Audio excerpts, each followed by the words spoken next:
Bakı ilə Moskva arasında anlaşma əldə olunacaq.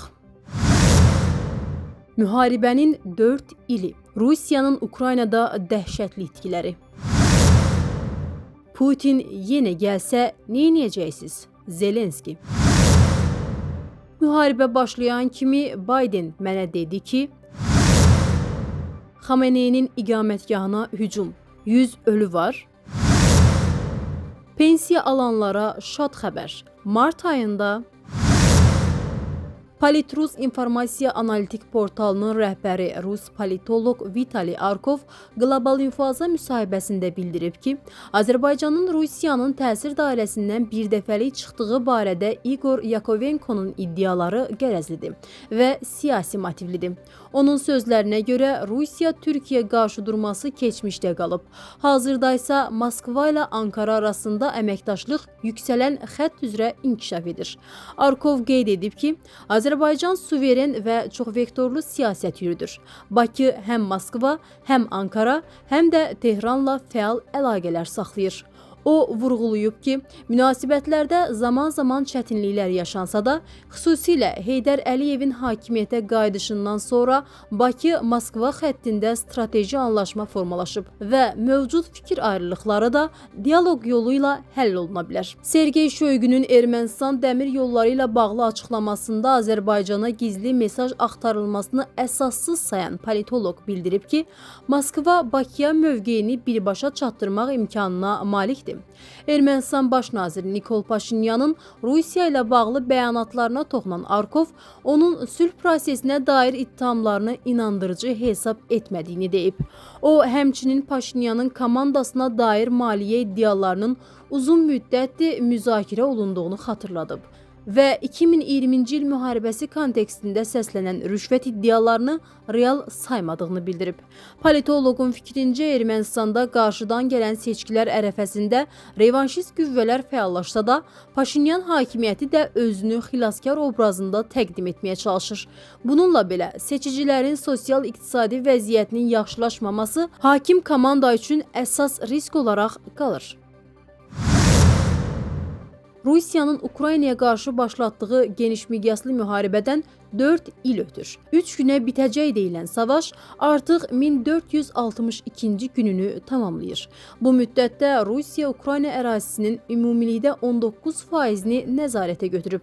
O cümlədən Luqansk vilayətinin 99,6%, Donetskin 78%, Zaporojyenin 63-75%, Xersonun 53-72% və Krım tam işğal altındadır. Son 4 ildə əlavə olaraq təxminən 75-78 min kvadrat kilometr ərazi ələ keçirilib. Canlı qüvvə itkiləri ilə bağlı rəqəmlər fərqlidir. Ukrayna baş qərargahı Rusiyanın ümumi itkilərini ölü və yaralılar da daxil olmaqla 1.260.000 nəfər olaraq göstərir. Strateji və Beynəlxalq Araşdırmalar Mərkəzi isə 2022-25-ci illər üzrə bu rəqəmi 1,2 milyon civarında qiymətləndirib. BBC və Mediazona 186 mindən çox Rus hərbçisinin ölümünü təsdiqləyib. Ümumi ölüm sayının isə 329-368 min aralığında olduğu bildirilir. Ukrayna prezidenti Volodymyr Zelenski 4 il ərzində 55 min hərbçinin həlak olduğunu, 370-380 min nəfərin yaralandığını açıqlayıb. Strateji və Beynəlxalq Araşdırmalar Mərkəzinin hesablamasına görə isə Ukraynanın ümumi itkiləri 500-600 min nəfər ola bilər. Texnika itkiləri də böyükdür. Ukrayna tərəfi Rusiyanın minlərlə tank, zirehli texnika, artilleriya sistemi və 100 minlərlə PUA itirdiyini bildirir.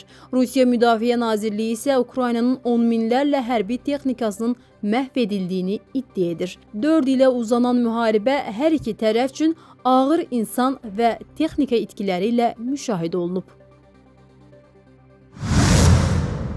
Rusiyanın yenidən hücum edəcəyi təqdirdə tərəfdaşlarımızın buna necə reaksiya verəcəyi hələ də bəlli deyil. Bunu Ukrayna prezidenti Volodymyr Zelenski CNN müsahibəsində deyib. Onun sözlərinə görə Ukrayna sülh müqaviləsi imzalanacağı təqdirdə hansı təhlükəsizlik zəmanətlərini alacağını aydın şəkildə başa düşməlidir. Mən konkret cavab istəyirəm. Putin yenə gələrsə, tərəfdaşlarımız nə etməyə hazırdılar? Və düşünürəm ki, Ukraynalılar məhz bunu eşitmək istəyirlər. Onlar sadəcə eşitmək istəyirlər.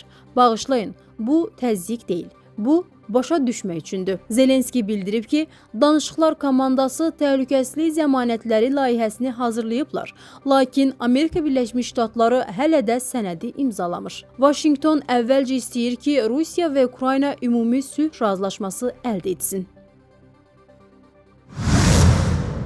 Amerika Birləşmiş Ştatlarının keçmiş prezidenti Joe Biden Rusiya-Ukrayna münaqişəsinin başlamasından dərhal sonra Ukrayna prezidenti Volodymyr Zelenskiyə ölkəni tərk etməyi təklif edib.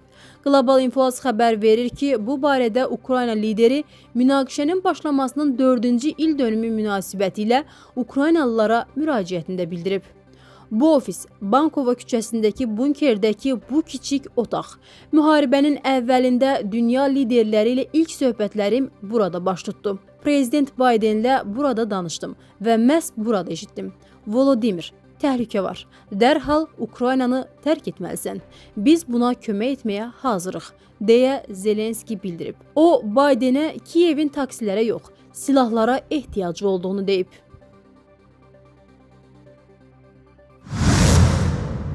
Fevralın 23-də İran Xalq Mücahidləri Təşkilatının 250 üzvü Tehranda İran rəhbəri Əli Xamneyinin iqamətgahına hücum edib. Bu iddia ilə Xalq Mücahidləri çıxış edib. Bildirilib ki, bir neçə saat davam edən qarşıdurma nəticəsində Xalq Mücahidləri Təşkilatının 100 üzvü həlak olub. Hücumun məqsədi barədə açıqlama verilməyib. İran hökuməti və mediası bununla bağlı heç bir məlumat yaymayıb. Qeyd edək ki, Əli Xamneyinin iqamətgahının ətrafında prezident administrasiyası da daxil olmaqla dövlət qurumları yerləşdiyi üçün ciddi qorunan bölgədir. Dünənsə həmin bölgədəki məktəblərdə tətil elan edildiyi barədə məlumatlar yayılmışdı. İran Təhsil Nazirliyi yaydığı bəyanatda məlumatı təkzib edib və bunu informasiya dələduzluğu adlandırıb.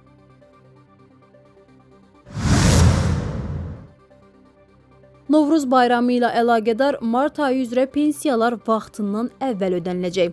Pensiyaların martın 15-nə qədər tam ödənilməsi nəzərdə tutulub. Bununla bağlı müvafiq qurumlara göstəriş verilib. Novruz bayramı ilə əlaqədar mart ayının pensiyalarının nəzərdə tutulan qrafikdən daha əvvəl olmaqla bayrama qədər ödənişinin həyata keçirilməsi üçün aidiyyatı işlər aparılır.